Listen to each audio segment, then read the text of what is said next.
Hello बच्चों, कैसे हैं आप सब।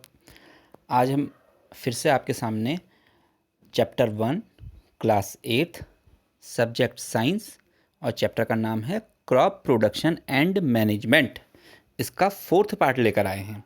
इससे पहले 3 पार्ट्स आपने देख लिए होंगे, उनके क्वेश्चन आंसर्स अच्छे से देखे होंगे, पूरा कंटेंट पढ़ा होगा। और अगर आपने नहीं पढ़ा है तो उसको एक बार ज़रूर पढ़िएगा। उससे आपको अभी हम जो पढ़ने वाले हैं उससे आगे का सब समझ में आ जाएगा। तो हम आगे बढ़ते हैं। आज हम बात करेंगे सोइंग पे। तो 1.4 sowing is an important part of crop production. Before sowing, good quality clean and healthy seeds of a good variety are selected. तो सोइंग क्या है? बीज बोना। तो किसी भी क्रॉप प्रोडक्शन में सबसे मेन पार्ट जो होता है सोइंग ही होता है, क्योंकि हम बीज बोते हैं। बट बिफोर सोइंग से पहले हमें किस चीज़ का ध्यान रखना चाहिए कि हम जो बीज डाल रहे हैं वो गुड क्वालिटी के हों, अच्छे हों, ख़राब बीज ना हों, क्योंकि ख़राब बीज तो उगेंगे ही नहीं। अगर उगेंगे भी तो उनसे जो पौधे होंगे वो बहुत वीक होंगे। Farmers prefer to use seeds which give high yields. तो जो जनरली फार्मर होते हैं, किसान होते हैं, वो उसको प्रीफर करते हैं सीड्स को जो अच्छी पैदावार दें। तो उसके लिए सीड्स को अच्छा होना ज़रूरी है। सिलेक्शन ऑफ सीड्स, तो हम कैसे सीड्स को सेलेक्ट करेंगे ये देखते हैं। तो उसको देखने से पहले पहेली कुछ बात बता रही है, आइए क्या कह रही है वो देखते हैं। One day I saw my mother put some gram seed in a vessel and pour some water on them. एक दिन उसने अपनी मम्मी को देखा कि वो क्या कर रही थी, कुछ ग्राम चने के जो बीज हैं उनको एक पानी के ग्लास में डाल रही थी, मतलब ग्लास में डाल के उसमें ऊपर से पानी डाल रही थी। After a few minutes some seeds started to float on the top. कुछ समय बाद उसने क्या देखा कि कुछ बीज जो है ऊपर तैरने लगे। I wonder why some seeds float on the water. अब पहेली को आश्चर्य होगा कि आखिर ऐसा क्यों हुआ कि उनमें से कुछ जो सीड्स थे, कुछ बीज थे, वो ऊपर फ्लोट करने लगे, तैरने लगे। तो आगे बढ़ते हैं इसमें।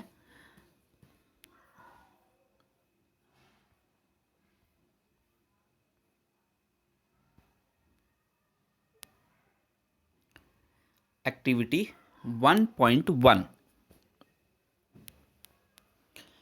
Take a beaker and fill half of it with water. तो आपको एक बीकर लेना है, उसमें आधा उस बीकर पानी डालना है।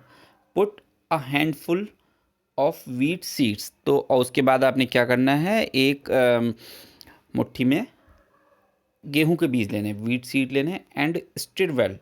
और उसको डालने के बाद फिर क्या करना है, उसको अच्छे से हिलाना है। वेट फॉर सम टाइम, कुछ समय के लिए आप रुक जाएंगे। Are there seeds which float on the water. अब आप देखिए कि क्या कोई ऐसे सीड्स हैं उनमें जो आपने पानी में डाले थे कि जो ऊपर फ्लोट कर रहे हैं, तैर रहे हैं। वुड दोज बी लाइटर और heavier than those which sink. अब आपने ये भी देखना है कि कौन से बीज हल्के हैं और कौन से भारी हैं। जो नीचे डूब गए थे वो भारी है, या जो ऊपर तैर रहे थे वो भारी हैं, ये देखना है। Why would they B lighter, और ये देखना है कि अगर जो तैर रहे थे वो हल्के हैं तो हल्के क्यों होंगे।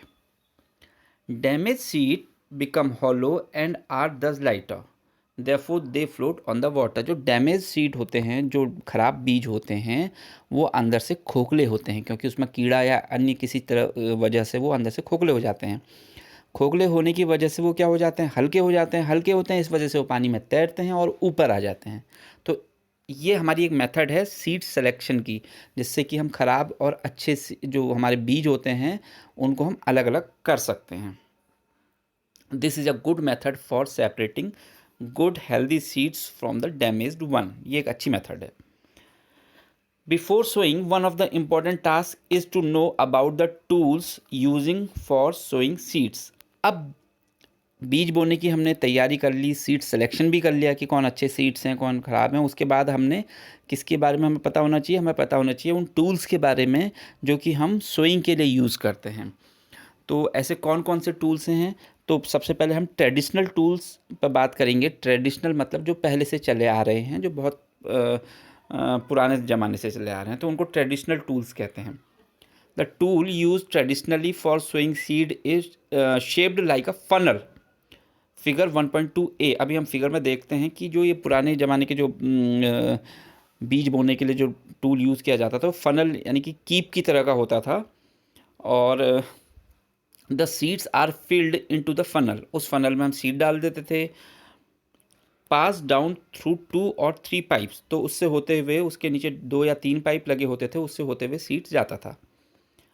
हैविंग शार्प एंड्स, तो वो जो पाइप्स थे उनके जो लास्ट एंड या लास्ट सिरे होते थे वो बहुत थोड़े नुकीले होते थे। These ends pierce into the soil and place seed there, और जो ये टुकड़े होते थे जो एंड जो नुकीले सिरे थे वो सीधे मिट्टी में जाते थे और वहाँ पर ऊपर से जाते हुए बीज मिट्टी के अंदर तक चले जाता था। इसका अगर हम फिगर देखते हैं तो ये है, आप देखिए इसमें एक फ़नल दिख रही है, मैं फ़नल आपको दिखाता हूँ। ये देखिए ये फ़नल है, यहाँ से होते हुए सीड सीधे ज़मीन के अंदर मिट्टी के अंदर चले जाता है। तो ये traditional method of traditional tool है जो कि सोइंग के लिए काम आता है। अब फिर हम बात करते हैं सीड ड्रिल की। ये एक मॉडर्न टूल है, देखिए यहाँ पर दिखा रखा है सीड ड्रिल।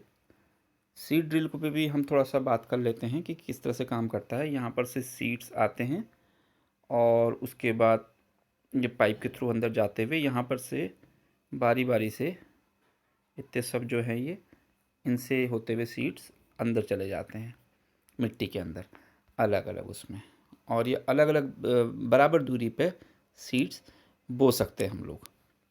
तो सीड ड्रिल की बात हो रही है, आइए सीड ड्रिल पे देख लेते हैं क्या है। Nowadays the seed drill is use for sowing with the help of tractors. तो सीड ड्रिल को हम कहाँ पर लगाते हैं? ट्रैक्टर के पीछे से लगाते हैं। This shows the seeds uniformly eight equal distance. सबसे अच्छी बात यह है कि इक्वल डिस्टेंस पे सीड्स को बोता है, एंड डेप्थ, और इसमें जो सीड जाते हैं बराबर गहराई पर जाते हैं। It ensures that seed get covered by the soil after sowing. ये इसका एक काम और है कि जो सीड मिट्टी के अंदर जाता है उसके बाद इसको कवर भी कर देता है। This protects seeds from being eaten by the birds, और इससे जो वो जो बीज होते हैं वो चिड़ियाँ उन बीजों को नहीं खा पाती। अगर हम बीज को डालने मिट्टी पर डालने के बाद उसे ऊपर से कवर नहीं करेंगे तो बर्ड्स वगैरह उसको खा लेती हैं। Sowing by using a seed drill save time and labour. तो ये मॉडर्न टेक्निक है और ये डेफिनेटली ये क्या बचाएगी? समय भी बचाएगी और लेबर कॉस्ट भी बचाएगी, कम लोग इसको जल्दी लगा सकते हैं। बूझो हमेशा कुछ ना कुछ सोचता है, आज फिर सोच रहा है, देखिए क्या सोच रहा है। There is a nursery near my school. वो बोलता है कि मेरे स्कूल के पास एक नर्सरी है, नर्सरी जहाँ प्लांट्स लगाते हैं हम लोग, रखे रहते हैं। I found that little plants were kept in small bags. वहाँ उसने देखिए जो आप लोगों ने भी देखा होगा ब्लैक कलर के बैग्स में छोटे छोटे प्लांट्स लगाए रहते हैं। Why are they kept like this? तो वो ऐसे क्यों रखे हैं, ये बूझो सोचने लगता है। तो पहली उसका आंसर दे रही है, seeds of a few plants such as paddy are first grown in a nursery. तो वो बोलती है कि कुछ जो प्लांट्स होते हैं उनके सीड्स नर्सरी में पहले लगाए जाते हैं। For example paddy, paddy means हमने पहले भी देखा था धान या जिससे चावल होता है, तो उसकी फसल को हम पहले नर्सरी में लगाते हैं। When they grow into seedlings they are transplanted to the field manually. जब वो अच्छे से वहाँ पर उग जाते हैं उसके बाद उनको हम मैनुअली खेतों में जाके लगाते हैं, हाथ से लगाते हैं, उनके बीज सीधे डायरेक्ट नहीं बोते हैं। Some forest plant and flowering plant are also grown in the nursery. इसी तरीके से कुछ जंगल में लगाने वाले जो पेड़ होते हैं और जो फूलों के पेड़ होते हैं उनको भी हम नर्सरी में पहले उनके बीज बोते हैं, और जब वो अच्छे से डेवलप हो जाते हैं उसके बाद हम उनको उन जगहों पर जहाँ पर उनको लगाना है वहाँ प्लांट करते हैं। Appropriate distance between the seeds is necessary. जब हम बीज बोते हैं तो उनके बीच में बराबर दूरी होनी चाहिए, बहुत ज़रूरी है। क्यों ज़रूरी है? To avoid over crowding of plants. अगर हम बीजों को पास पास बो देंगे तो क्या हो जाएगी? ओवर क्राउडिंग हो जाएगी। ओवर क्राउडिंग का मतलब क्या होता है? एक जगह पर बहुत सारे प्लांट्स जमा हो जाएंगे। This allows plants to get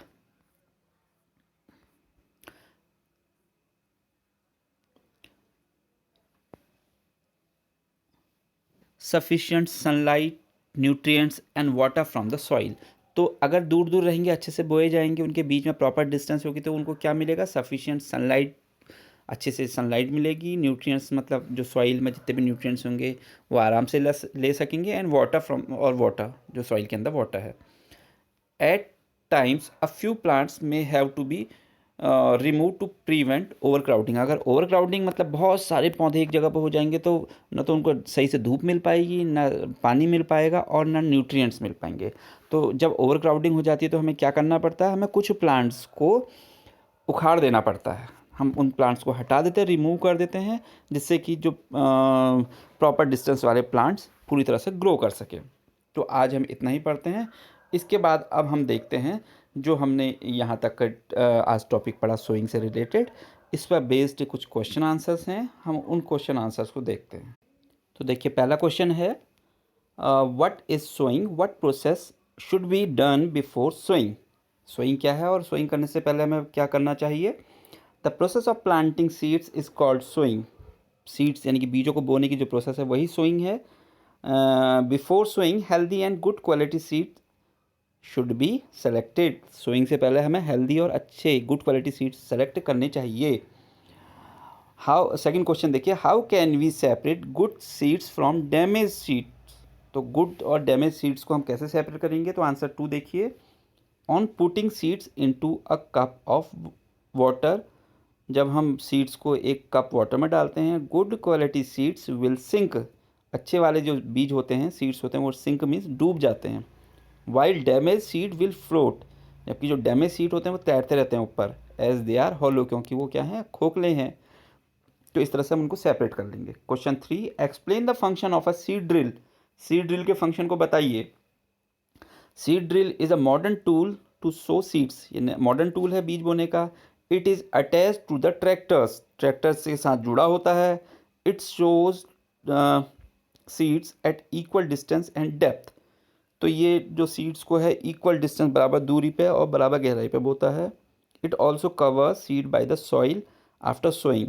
बीज बोने के बाद ये बीजों को मिट्टी से कवर भी कर देता है। देखिए सीड ड्रिल बना हुआ है, ये पाइप दिख रहे हैं जो कि मिट्टी के अंदर जाते हैं। इस तरह से पूरी ये डिवाइस है। अगला क्वेश्चन है, over crowding of plant is not good for agriculture, explain. Agriculture के लिए ओवर क्राउडिंग अच्छी नहीं है, क्यों? Over crowded plants don't get sufficient sunlight, nutrients and water from the soil. जो ओवर क्राउडेड प्लांट होंगे ना तो उन्हें सफिशिएंट सनलाइट मिलेगी, न्यूट्रिएंट्स मतलब जो अच्छे से खनिज लवण है वो मिलेंगे, और एंड वाटर ना पानी मिल पाएगा उनको सॉइल से। तो to avoid over crowding some plants have to be removed. आपको ओवर क्राउडिंग से बचने के लिए क्या करना पड़ेगा? कुछ प्लांट्स को उखाड़ना पड़ेगा, रिमूव करना पड़ेगा, जिससे कि जो बचे हुए प्लांट्स हैं उनको अच्छे से ये सभी चीज़ें मिल सकें। तो बच्चों, ये थे हमारे क्वेश्चन आंसर्स जो कि अभी हमने टॉपिक पढ़ा था उस पर बेस्ड थे। उम्मीद है आपको ये वीडियो पसंद आई होगी और सारा जो टॉपिक है समझ में आया होगा। अब आप लोगों ने क्या करना है, इन क्वेश्चन आंसर को अच्छे से अपनी कॉपी में नोट करना है, एक बार रिवाइज़ करना है और याद करना है।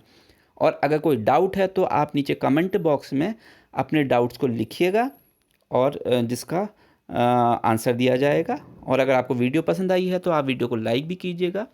और इसके बाद अब हम जल्द ही इसका अगला पार्ट यानी कि पार्ट नंबर 5 लेके आपके साथ फिर से आएंगे।